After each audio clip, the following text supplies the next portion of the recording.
यकीन दिलाना स्टार्ट कर दिया है कि रिजवान ही है जो हर मर्ज की दवाएं हैं।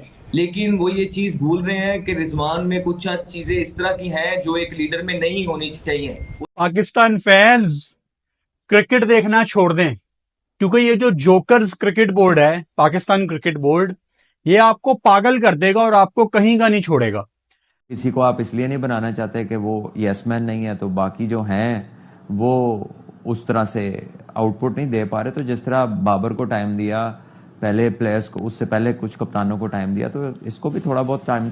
शान मसूद की कैप्टनसी अच्छी खासी ज़ेर बहस आई है। जल्द ही वो पाकिस्तान की टेस्ट टीम की क़यादत से भी हाथ धोते हुए दिखाई दे कि नहीं जी, शान मसूद की कप्तानी तो डेंजर के अंदर है, होना चाहिए, डेंजर में आनी चाहिए, क्योंकि उसके खुद के रन्स नहीं है। आप शान मसूद द बैटर को डिफेंड नहीं कर सकते। ठीक है, इस पूरी टेस्ट सीरीज में देखा जाए तो बाबर आजम से तो बेहतर ही बैटिंग की है उन्होंने। तो अगर ड्रॉप करना है, टीम से निकालना है, तो फिर ये क्राइटेरिया तो बाबर के लिए भी यूज होना चाहिए।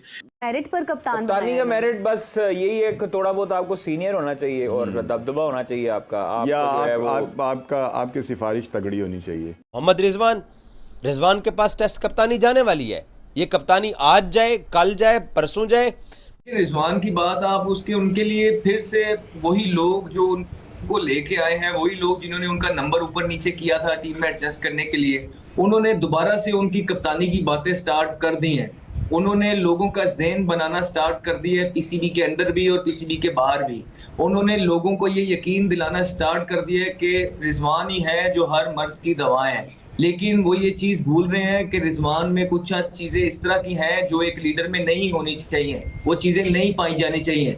और ये पीसीबी को बिल्कुल इस चीज का इल्म है, इसी वजह से वो कभी भी कैप्टनसी के लिए इंटरनेशनली कंसिडर नहीं होते। डोमेस्टिक की बात अलग है, मुल्तान सुल्तान की बात अलग है, लेकिन जब बात इंटरनेशनली हो जाती है तो वो जो चीजें नहीं होनी चाहिए वहां पे आपको थोड़ा सा इक्वल रहना चाहिए चीजों को, हर चीज के वाले से रिजवान उस पर चीजें इन्फोर्स करते हैं। तो वही लोग हैं जो फिर से आ गए हैं पावर में और वही लोग ज़हन बनाना स्टार्ट कर दिए लोगों को। और मैं आपको, मेरे पास जो इतलात है वो ये है कि मुझे लगता है कि इंग्लैंड के खिलाफ सीरीज में शान मसूद को कप्तानी से हटा दिया जाएगा और मोहम्मद रिजवान को कप्तानी देने की बातें फिर से स्टार्ट हो गई हैं। अच्छा, ये आपकी फिर कप्तान की तब्दीली की बात हो रही है, क्योंकि शान ने ऑस्ट्रेलिया में तो बड़ी अच्छी कप्तानी की थी, लेकिन यहाँ वो बांग्लादेश के खिलाफ अपनी कंडीशन में बड़े क्लूलेस नजर आए। अफवाहें चल रही हैं बाबर को दोबारा कप्तान बनाने की। आई डोंट थिंक ऐसा होगा, लेकिन वैसे ही वो आउट ऑफ फॉर्म है, तो कप्तानी का मामला क्या इसका हल है? क्या समझते हैं? नहीं, मेरा ख्याल है इससे मजीद मसले बनेंगे और जगसाई अलहदा होगी। मेरा नहीं ख्याल के कप्तान को बदलना चाहिए। ठीक है, थोड़ा सा उसको टाइम दें, अगर वो नहीं उसमें पिकअप करता तो फिर अपना भी जहन बना ले। आपके पास भी तो ऑप्शंस नहीं है। किसी को आप इसलिए नहीं बनाना चाहते कि वो यस मैन नहीं है, तो बाकी जो हैं वो उस तरह से आउटपुट नहीं दे पा रहे। तो जिस तरह बाबर को टाइम दिया, पहले प्लेयर्स को, उससे पहले कुछ कप्तानों को टाइम दिया, तो इसको भी थोड़ा बहुत टाइम। कि क्या बला की हिपोक्रेसी है, किसी के लिए कोई और यार्ड स्टिक, किसी के लिए कोई और यार्ड स्टिक, किसी के लिए 4 साल इंतजार करो। उसको बोले कप्तान, एक कप्तान ये नहीं है नेचुरल, ये बॉर्न लीडर नहीं है, लेकिन हम इसको बनाएंगे, हम इसमें इन्वेस्ट करेंगे। और अगला अभी एक सीरीज ही हारे अपने घर के ऊपर, उसको बोलो कि नहीं। मतलब इतने सारे अजाब के बाद, मतलब ये रिपोर्ट कार्ड मुझे मजबूरतन बार बार दिखाना पड़ता है कि मार्च 2022 से लेके आप मल्टीपल सीरीज अपने घर में हार गए। आप पिछले 1300 प्लस दिनों से अपने घर में विनलेस एंड टेस्ट फॉर्मेट। अब 1969 और 1975 का जो 6 साल का सीजन था, उसके बाद पहली दफा बुरी तरीन सीजन में पहुंचे हैं।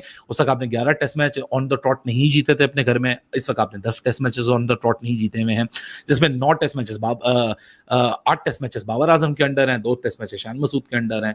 लेकिन यहाँ अभी से एक सेक्शन ऑफ मीडिया शुरू हो चुका है कि नहीं जी, शान मसूद की कप्तानी तो डेंजर के अंदर है, होना चाहिए, डेंजर में आनी चाहिए, क्योंकि उसके खुद के रन्स नहीं है। आप शान मसूद द बैटर को डिफेंड नहीं कर सकते। ठीक है, इस पूरी टेस्ट सीरीज में देखा जाए तो बाबर आजम से तो बेहतर ही बैटिंग की है उन्होंने। तो अगर ड्रॉप करना है, टीम से निकालना है, तो फिर ये क्राइटेरिया तो बाबर के लिए भी यूज होना चाहिए। लेकिन हिपोक्रेसी को कौन खत्म कर सकता है? डिफरेंट लेवल ऑफ यार्डस्टिक्स को कौन कर सकता है? किसी के लिए कोई और रूल, किसी के लिए कोई और रूल। वो तो आपको हर सतह पे एक डिसीजन नजर आ रहा है। मेरिट पर कप्तानी का मेरिट बस यही है कि थोड़ा बहुत आपको सीनियर होना चाहिए और दबदबा होना चाहिए आपका, आपकी सिफारिश तगड़ी होनी चाहिए। देखे ना कादिर, ये तो वही 3-4 नाम है, रिजवान ले ले, शाहीन ले ले, जिनके बारे में रिजवान तो वो है ना जिसने आइंदा आपके तीनों फॉर्मेट की कप्तानी करनी है। ठीक है, रिजवान तो एक वो हो गया, जाए आपको खबर दे दी। और आपने क्या करना है, आप मेरे से क्या लेना है, मुझे ये बताओ। आपको क्या करे क्रिकेट बोर्ड है, पाकिस्तान क्रिकेट बोर्ड, ये आपको पागल कर देगा और आपको कहीं का नहीं छोड़ेगा। पाकिस्तान की एक बड़ी ऑथेंटिक वेबसाइट क्रिकेट पाकिस्तान ने यह रिपोर्ट किया है कि पाकिस्तान क्रिकेट बोर्ड शान मसूद को कैप्टेंसी से उतारने का सोच रहा है और अब उनकी रिप्लेसमेंट के बारे में सोचा जा रहा है कि इंग्लैंड सीरीज में कौन कैप्टेंसी करेगा। स्टेबिलिटी जिस क्रिकेट बोर्ड में ना हो उसका हाल बद से बदतर होना डिजर्व करता है। शान मसूद अगर पाकिस्तान की कैप्टेंसी से उतर गए इंग्लैंड सीरीज में तो आपकी क्रिकेट मजीद नीचे जाएगी। यह मैं इसलिए नहीं कह रहा कि शान मसूद कप्तान है, कोई भी कप्तान होता, आप उसको टाइम दें। शान मसूद डिजर्व करता है कि वो ये WTC की साइकिल में पाकिस्तान की कप्तानी करे।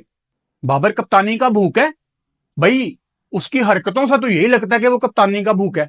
यहां तो वो अच्छा कप्तान हो तो समझ आती है, कप्तान भी नालायक है वो। दोस्तों, बांग्लादेश से सीरीज हार से बौखलाई हुई PCB ने अब शान मसूद को भी कैप्टनसी से हटाने का फैसला कर लिया है और शान मसूद की जगह रिजवान को कैप्टन बनाने की कवायद PCB में ज़ोर शोर से चल रही है। और यह देखकर पाकिस्तानी मीडिया क्या रिएक्शन दे रहा है वो आपने देखा, और आगे देखिए कि किस तरह से पाकिस्तानी मीडिया रिजवान को कैप्टन बनाने पर भड़क रहा है। शान मसूद की टेस्ट कप्तानी के ऊपर बादल मंडला रहे हैं और शान साहब को पाकिस्तान की टेस्ट कप्तानी से अगली सीरीज़ जो पाकिस्तान ने इंग्लैंड के खिलाफ खेलनी है उसमें हटाया जा सकता है। शान मसूद की जो टेस्ट क़यादत है उसके ऊपर पाकिस्तान क्रिकेट बोर्ड ने न सिर्फ सोचना शुरू कर दिया है बल्कि हमारे ज़राए तो यहाँ तक ये दावा कर रहे हैं अब शान मसूद की कप्तानी डाउट में आ चुकी है और उसके पीछे जो पाकिस्तान क्रिकेट बोर्ड के अंदर जो डिस्कशन चल रही है, जो डिबेट चल रही है, उसमें जो डाउट्स शान की कप्तानी के ऊपर क्रिएट किए गए हैं बहुत संजीदा लेवल के ऊपर कि पाकिस्तान को अपना कप्तान बदलना है टेस्ट क्रिकेट के अंदर। और टेस्ट क्रिकेट के अंदर अब पाकिस्तान अपना कप्तान जब बदलेगा तो हमारे पास सेकंड ऑप्शन क्या है? ऑब्वियसली मोहम्मद रिजवान के पास टेस्ट कप्तानी जाने वाली है। ये कप्तानी आज जाए, कल जाए, परसों जाए। शान मसूद की कैप्टनसी अच्छी खासी ज़ेर बहस आई है और सिर्फ मैं चैम्पियंस कप की बात नहीं कर रहा, जो मामलात चल रहे हैं तो हो सकता है कि आपको जल्द ही वो पाकिस्तान की टेस्ट टीम की क़यादत से भी हाथ धोते हुए दिखाई दे, क्योंकि ये 2 दिन से सीरियस बहस हो रही है पाकिस्तान के क्रिकेट बोर्ड के ऐवानों में कि शान मसूद में कैप्टनसी सलाहियत है ही नहीं। उसकी वजूहत हैं, एक तो ये कि दौरा ऑस्ट्रेलिया में जब पाकिस्तान टीम सिर्फ 130 रन्स का जो टारगेट है उसका दिफा करने की कोशिश कर रही थी, तो गुज़श्ता इनिंग्स में जो 6 विकेटें हासिल कर चुका था पाकिस्तान का मेन बॉलर आमिर जमाल, तो उसे ओवर तक नहीं दिया गया, आखिर में जाकर 3 ओवर्स दिए। बहुत बुरी कैप्टनसी की है और ये चीज़ें जो फील की जा रही है, ना सिर्फ हम फील कर रहे हैं बल्कि पाकिस्तान क्रिकेट बोर्ड के ऐवानों में इस हवाले से बात हो रही है कि इतने बड़े ब्लेंडर किसी भी तरह काबिल कबूल नहीं है। और दूसरी बात यह कि मौसूफ की अब एज भी इस काबिल ऊपर चली गई है कि इसको सीखने के लिए ज़्यादा टाइम नहीं बचा। और सबसे बढ़कर बात यह है कि उनकी अपनी इनफरादी कारकर्दगी के ऊपर भी बहुत बड़ा सवालिया निशान है।